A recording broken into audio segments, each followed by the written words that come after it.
This is the Marketing Podcast Network.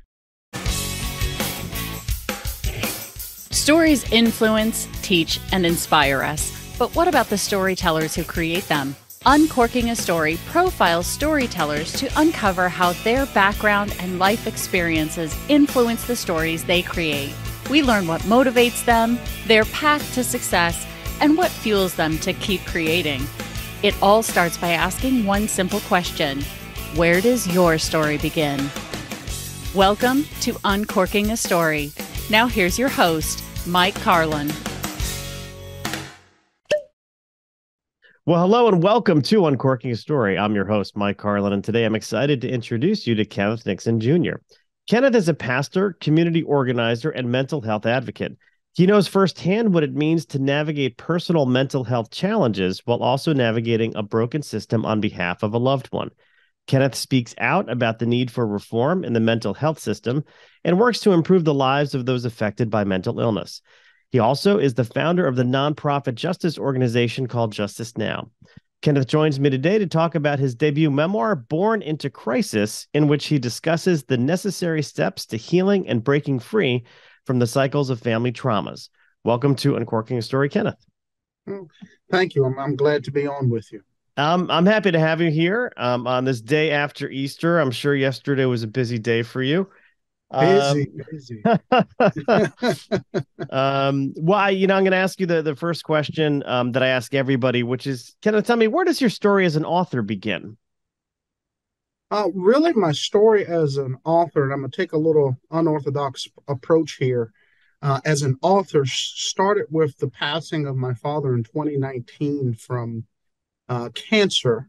And I was alongside him that entire journey. It was very brief because the onset of his diagnosis was April of 2019, and his passing away was June 30th of 2019. And it really, at a foundational level, shook my reality and my world, because the one constant in my life all of these years and source of strength and really a rock in any sense for me was my father.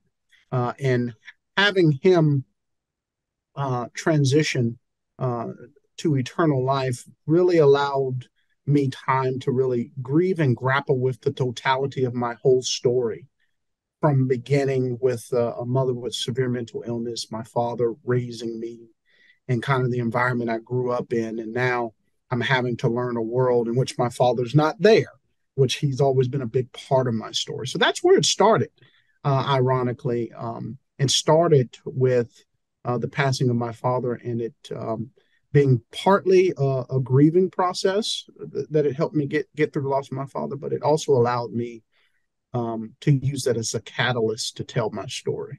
So with that was when you started to draft this memoir? Mm-hmm. Okay. No, I actually started drafting it 2021, December. So it was a couple of years later. It actually took me a while to really come to terms with who I am, absent of not having my father. And you're a son and a father as well. It's one of those things where I was still for a couple of years picking up the phone like, oh, nope, can't call dad, or something I would catch on TV. So it really took some time. So it wasn't immediately after his passing, but I started really wrestling with writing the memoir early winter of 2021, so December. Okay, got it. Well, tell me a little bit about you and your life and where you grew up, and I'd love to know the story of how you became a pastor as well. Yeah. So I kind of had a little bit of a transient lifestyle in terms of homes, because my family were renters a lot. And with me being born to a mother with severe mental illness, and my father took custody of me when I was a week old. I was born in Arlington, Virginia, in a community called Green Valley, which is in South Arlington, which is usually where you will find back then in the 80s, where most folks of low income or lower middle class in terms of economic status would live in South Arlington. And my father sent me to live with my grandmother, his mother, in North Carolina, in Shelby, North Carolina. And I spent a couple of years, my toddler years, in North Carolina. But then I ended up in an urban setting in Baltimore, Maryland, in eastern Baltimore, not too far from the Inner Harbor, which it had its own diverse and complex experiences and things to deal with. And then from there, we kind of settled in the Northern Virginia area around Fairfax County and Prince William County area of Northern Virginia. So throughout that whole transient move, it was really based off of the economics that caused us to keep moving.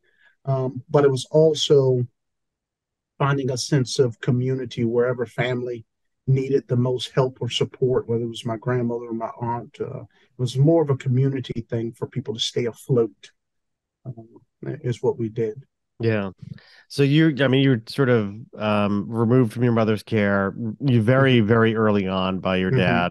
dad. Were he and your mom together at that time, or no? No, and funny story. I tell my friends, everyone, for the first thing, my dad was very transparent with me, because he was young and he was partying then, and that he met her at a party. They hit it off. One thing led to another, and they have a child, Yeah. but they never actually dated or had any type of long-term relationship. And I write in my book that I was a product of a party night, essentially, between my dad and my mother.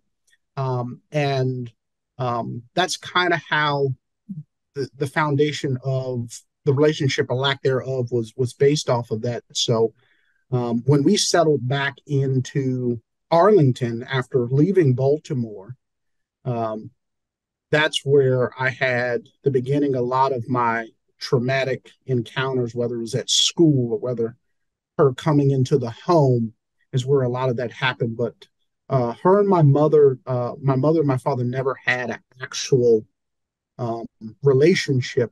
But Ramona did have, my mother's first name, did have a pretty close relationship with my grandmother, ironically, who, as best she could, looked after her sometimes. Yeah. So when did you start having more frequent interactions with your mom? It sounds like after leaving Baltimore and then Mm-hmm. coming into Mm-hmm. Virginia. Well, tell me a little bit what that was like, kind of being, with your mom for probably the first time you can remember. Yeah. Yeah, as a child, right? As an adult, I place everything in the context of systems and environments, but as a child, it's all confusion and trauma, right? So I'm 5, 6, 7 years old, and my first encounter, I remember, where I first understood the concept that she was my mother, was probably when I was 5. And that's when she kicked in the door of the apartment that we were at. And I was actually sitting at the kitchen table working on, it had to have been a math problem. I write this in here because she walked up to the table, and I believe she asked me what was 2 plus 2, or something of that nature. But I was frozen because I didn't know who this woman was, and she was screaming at the top of her lungs. Remember my dad coming down the steps halfway, and they were just going back and forth. And then within an instant, she was gone. And that kind of set the stage for understanding the other encounters of when my school would go on lockdown, and my kindergarten, first grade teachers would put me in a supply closet and make pretend that we were doing a Cookie Monster show, and some other. They were very creative. I found out after I talked to them years later, as a way to keep me safe as the school was being secured because she was on campus, or where I would be at the rec center, which was around the corner, called the Walter Reed Recreation Center, and she would spot me, and try to make her way towards me. But I was trained and conditioned that when I saw her, I either have to make my way to an adult within the recreation center, hide or quickly make my way home. And think about that for a second. A 6 or 7 year old running from their mother on sight, like, or trying to hide from the person who really is supposed to be their nurturer. And that's where, as an adult, I'm like, okay, something's wrong here systematically, that someone would be just out in crisis, but also the systems to support children who are going through these things. And it had adverse effects on me in school and other places where I had some behavioral problems as a kid. Yeah. I mean, how could it not? You know, Mhm. that's traumatic. But what was it your mother was suffering from? So, among other illnesses, it was bipolar one disorder, schizophrenia, paranoid schizophrenia, and manic depressive disorder, and PTSD. Okay. I mean that is just none of those are easy in and of Mhm, themselves. mhm, Without the right care and treatment, but mhm, having multiple and throw in little PTSD in there and I can only imagine. mhm, So tell me a little bit about her experience in getting care because I get the mhm. sense that that's Yeah, um one of the things at the heart of your story. yeah. So one of the things, going back from like the '60s to, I would say, the early '80s, there was a big push to close down massive psychiatric hospitals because they Yeah. were just epicenters of mistreatment and lacking of care, and they were just warehousing people. And the whole concept was that we would deinstitutionalize peoples in these massive hospitals, and in its place would go community-based centers and treatment facilities where people can stay in their communities with their family to get community based treatment, but also have a way to integrate back into community. The closing of those hospitals happened, but that community based system did not go in place of it. Yeah. So, what went in place of it was an unfunded mandate, so to speak, where that burden shifted to the legal and justice system, right? So if someone was in crisis, no one knew who to call besides 911. So you had a situation where her first point of contact, and as a point of fact, the largest treatment facilities in the United States today still are local city and county jails.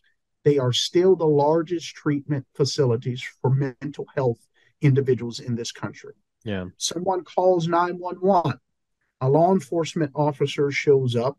They have some level of training or they don't have any training at all. And they're dealing with someone who really needs a medical professional and not necessarily law enforcement. So her treatment ended up either one or two places: zip tied to a gurney in the emergency room, because emergency rooms in our country are there to treat physical emergencies, not mental health emergencies. So zip tied to a gurney in an emergency room with the law enforcement officer who is not on the street for doing public safety. They're having to stay there with her, waiting for an open state bed somewhere in the state, that she can be admitted. And that can take a day, that can take 6 days, depending on capacity. And all the while, she's sitting there without treatment, zip tied to a gurney. That's one route. The other path is she gets incarcerated. Now, it could be for disturbing the peace, it could be for disorderly conduct, it could be for drunk in public, it can be for a myriad of things while she's in crisis that she did that's, yes, a violation of the law. The underlying issue being that mental health issue, which feeds into substance abuse issues. So she's incarcerated. But the sad part about this is the cycle. The key when you're institutionalized is that they stabilize and then release when you're in the state facilities. You don't go into any long-term treatment. And that creates a cycle because they're not getting that wraparound community-based support and treatment. But then you have the incarceration piece where, yes, the system will get to know this person has mental health issues, that they were going to constantly see them. But what they did with my mom historically, especially in the late 80s and early 90s, was they did a null pros, which essentially means they did not proceed with the charges. They weren't dismissed, but they weren't charged. So she kept being in a cycle of going before a judge and being incarcerated for disorderly conduct, drunk in public. So building this criminal record, but not addressing the mental health component. Yeah. Yeah. I remember, you're providing this example. I studied psychology as an undergraduate, and this is in the early 90s, and I wanted to become, a clinical psychologist. And I remember just hearing, my professors talk about what happened over the past 30 years in terms of closing, the big facilities and not having a place for people to go. There was these grand plans, as you mentioned, of community health centers, which weren't built or weren't funded. And a lot of the homeless, I don't live too far from New York City. A lot of our homeless problem was a direct result of closing those facilities. So I guess the big question is, what do we do about it? And what have you spent your life trying to figure out solutions to this problem? So the great thing about your question, that I don't have to come up with some brand new theory or some new system on my own. We actually have kind of the things necessary. We just fund it and actually let the experts and the evidence take us there. And one of the models that I'm a big proponent of, that I write about in the book, that I'm actually helping to advocate for full implementation in the Commonwealth of Virginia, is the Crisis Now model, which addresses three keys in that stool. Some place to call, which is the 988 number, the advent of the 988 number. Some place to go, which is the crisis receiving centers. And then you talk about the wraparound services and the community-based resources necessary for that person to not just be stabilized, but to be in long-term support plans and treatment, including wraparound services that may include permanent supportive housing, because housing is one of the key factors in helping those who become stable to stay stable and have secure housing. So what I've been proposing in my writing and in advocacy is that the first thing we have to address is the infrastructure, that community-based system that has not been put into place, and build these crisis receiving centers so people can go to these facilities voluntarily without needing to interact with law enforcement. They also are facilities that allow law enforcement to have a soft handoff within 3 to 5 minutes, and they can get back to doing public safety. Or a loved one can take someone there and drop them off, and they get immediate treatment. They're not just sitting in an emergency room for hours or days or locked up in a local jail, but they're going to these facilities and getting immediate treatment. And the last point I make is, you can look at a great example either in San Antonio, Texas, or you can look at Maricopa County in Arizona, where there was a full implementation of the Crisis Now model of care, and $100 million investment in this type of model resulted in hundreds of millions of dollars in emergency psychiatric boarding hours. It's resulted in savings of over 40 full-time equivalent police officers responding to mental health calls. It's resulted in savings on a myriad of areas where you're having people go into treatment facilities instead of local jails, instead of local emergency rooms, tying up law enforcement resources. So it's a model that is effective if we actually have the will and create the power to actually move that system in place. I mean, it sounds like it's not only effective in helping people get treatment, but it's also sustainable Mhm. And you could, and lawmakers, I'm sure, love to hear that that Mhm. it's not just the right thing to do, but we Mhm. could also, save X amount of money by Mhm. doing it because it's not Mhm. taking away from other resources. Yes. So I'm curious, you mentioned, something before about you kind of having obviously a difficult, or some challenges as a result of Mhm. what your mom was going through and the protocol that you would have to follow personally when your mother would be around. How did you turn your own life around? How did you go from being, because it sounds like maybe you were at risk. I don't want to put words Mhm. in your mouth, but that's what I was Mhm. hearing. Mhm. How did you turn your own life around? You know what? That's a very nuanced question. And I say that, and I'm going to try to answer because I can spend 2 hours on that specific piece. So I'm going to try to be as concise as possible. Um, I would say partially luck. And I say luck from the standpoint of the father that I was fortunate to have, because I do have other brothers and sisters, that were born to the same mother, but they did not have their fathers in their lives. And they ended up right now, I would say both of my brother and my sister are dealing, not only are they dealing with underlying mental health issues, um, but they also ended up down a path in which they've had to deal with the justice system and deal with consequences of bad decisions. Um, and for me, having the father that I had was key to that because I had a sense of stability even in the midst of chaos. Because I developed a childhood PTSD. I still deal with anxiety, um, on top of some depression. Those are things that are with me that I seek a therapist, and I go to a therapist twice a month, to talk through those things. But for me, being able to even have the chance to have a stable life, to be a productive member of society, to raise a family, to fulfill whatever dreams that I have, um, I had a stable parent. Yeah. And that's what I was trying. It doesn't have to be a parent, but everyone needs a stabilizing force in their life as they're growing up.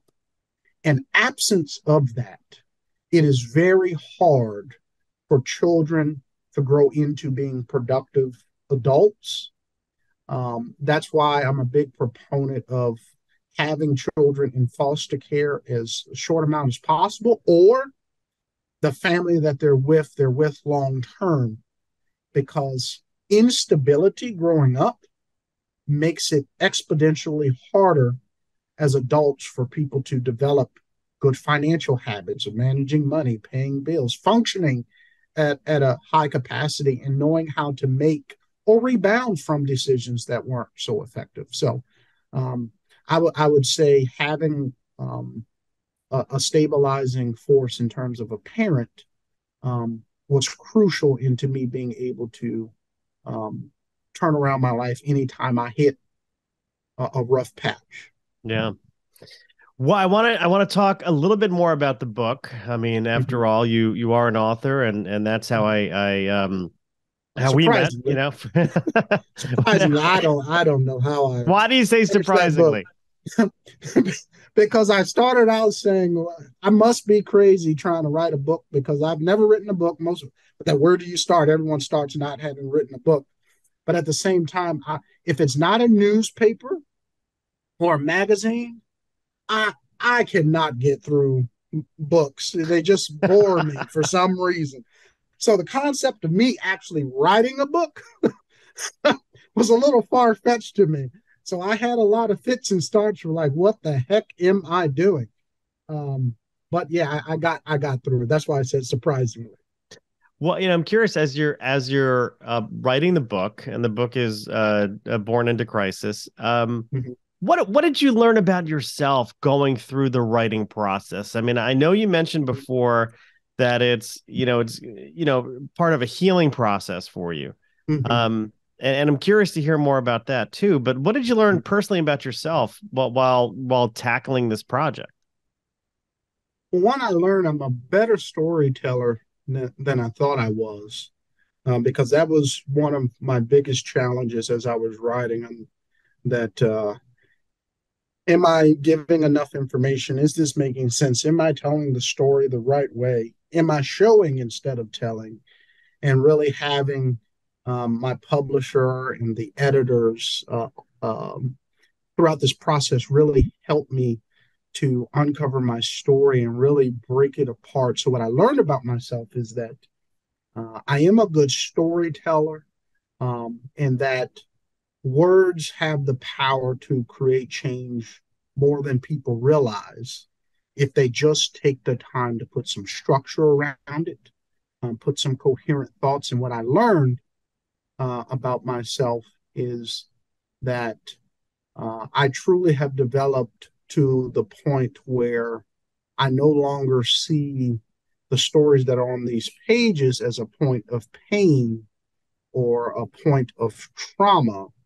While I have effects, PTSD and stuff that resulted from it, um, it's a source of me giving back to say, here is a story. It just happens to be mine. And I'm using this as a catalyst to for advocacy to say more of us need to share these stories as a way to move the needle um, on mental health, because this is a subject that doesn't have powerful lobbyists that descend on Capitol Hill or local capitals and states banging on the door demanding funding and all of this type of stuff. So if we're going to move the needle, it's going to take those impacted either directly or indirectly, bringing their stories, their collective voices to create a shared power to move on this issue. So what I've learned about myself is um, that I can put my stories in a fashion that can be a tool for the conversation around systemic change. Mm-hmm. You mentioned, questioning your capabilities as a storyteller. Now, I haven't known you for all that long, maybe 28 minutes, but I mean, I can definitely sense that there's a big storyteller in there. And I've interviewed a fair number of clergy, Mm-hmm. pastors, rabbis, priests, Mm-hmm. nuns, who've written books. And the one thing they all have in common is being a great storyteller. And I think, a lot of that maybe has to do with the fact that you've got to write a sermon pretty often, weekly. Yeah. Some people do it daily. But I imagine you've probably leaned into that Yeah. in when doing some preaching. Mm. Yeah, I did lean into that. It's funny you mentioned that, because I do highlight to people that I think that was a benefit of me being a minister and having to write sermons and crystallize things in a in a way that's relatable to the congregation, and demystifies some of the texts that are in Scripture. Um, but it's also um, helped, not in the cadence, but also to make my writing feel conversational. And that's one of the things I was afraid of as I was going through the writing. I don't want to lecture people. I don't want to necessarily bore people or give them something where they can just Google the information. But I really wanted it to be one big relational meeting, and someone can say, "Hey, on this particular issue, this is who Kenneth Nixon is. I'm telling the story, and now I understand why he's advocating for change in the mental health system, which is part two of the book, The Call to Action." And so I wanted to create it in two parts. One, a big hello relational piece. This is my story. This is my core interest, the fire in the belly, what makes me tick around this stuff. And this is where that deep seated passion comes from. And here's the call to action, kind of what I'm doing to act on that healthy appetite. Mm-hmm. Um, I'm curious. You mentioned not wanting to bore people, and you are telling, in the first part, a very personal story. Mhm. How was it working? How did you find working with your editor or editors and publisher to refine what you put together as, a first and second draft? Mhm. Well, I actually enjoyed it, um, because I love being able to see the flaws in what I do. Because when you're writing or anything that you're doing, it's all you. You're in your own mind, it's your own thoughts. Um, I think the one thing that surprised me is they kept pushing me to write more. I'm like, what do you mean write more? Like I'm barely getting through the pages that I have in front of me right now.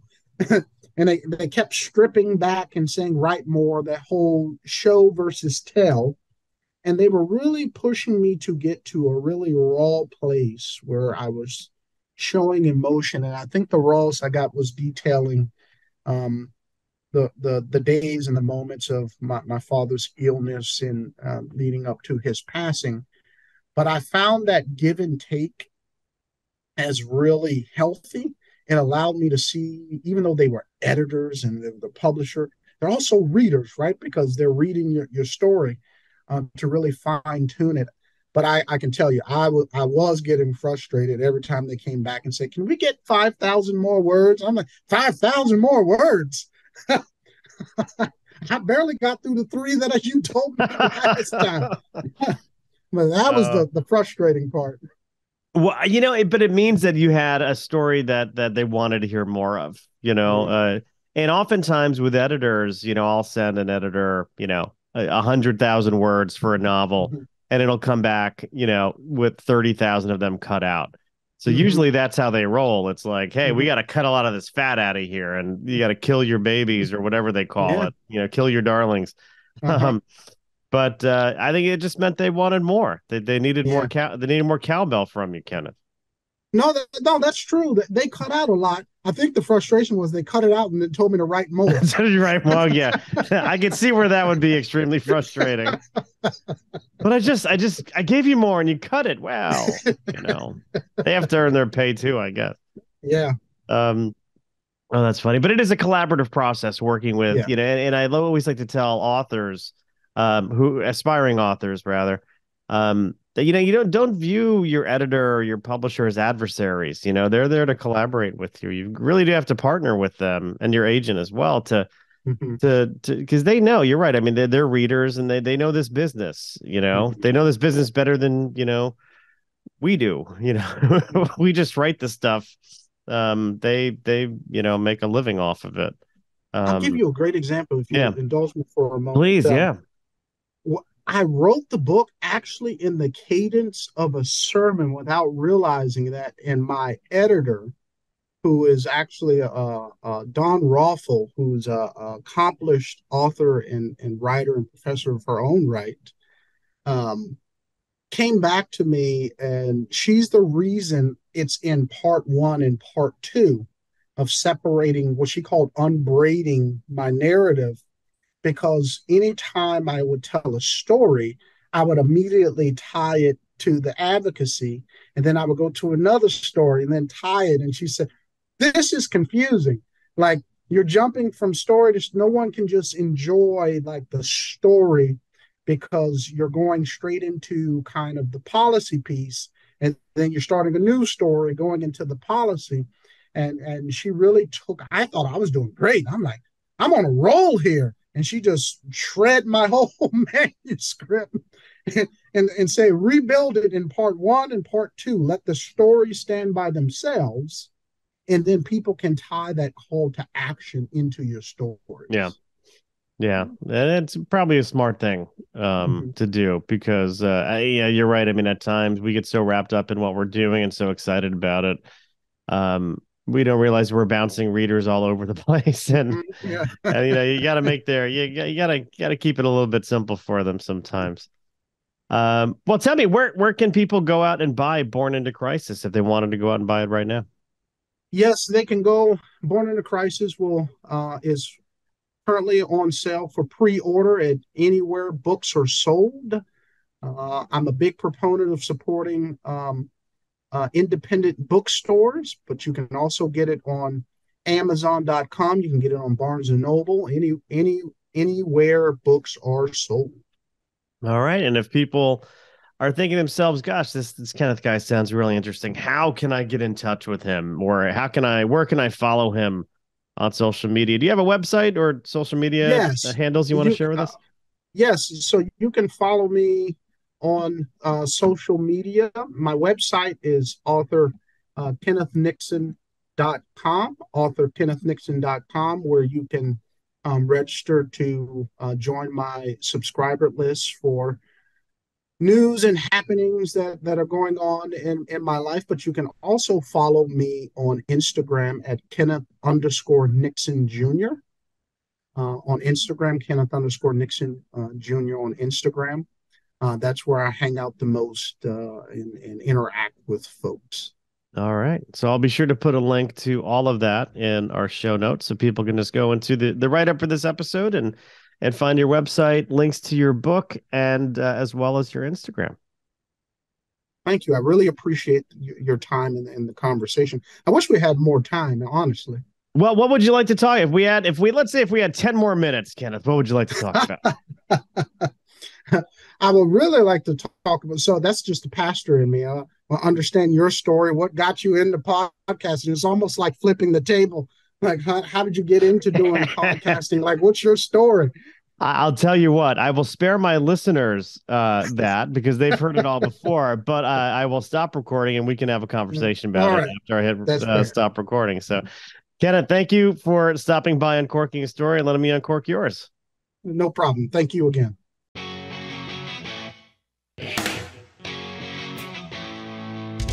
Thanks for listening to Uncorking a Story. If you'd like more information about today's guest or to find out more about Mike, go to uncorkingastory.com. If you enjoyed the show, please subscribe, rate, and review us at Apple Podcasts, Spotify, or wherever you get your podcasts. Tune in every week to hear Mike Carlin uncork a new story.